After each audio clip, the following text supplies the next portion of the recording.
Mən istəyirəm bu maşınlar üçün kəsilən cərimələrdən, cəza növlərindən danışım. Nə qədər ədalətlidir. Cəmi 21 balda pravanı əllərindən alırlar.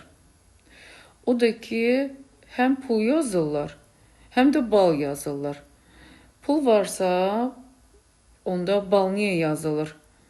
İkincisi də ki, pul da az deyil. Adamlar var ki, heç gününə 15 manat qazanmır. Biraz burada yox, orada saxladı. Xətti bu yana yox, o yanda keçdi.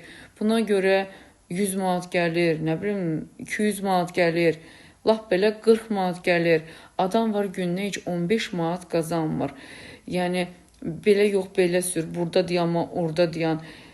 Pulla bərabər balın yazılması nə deməkdir? Ədalətli deyil. Oturaq fikirləşək. Belə olmaz. İnsanları yarandığına peşman etməyək.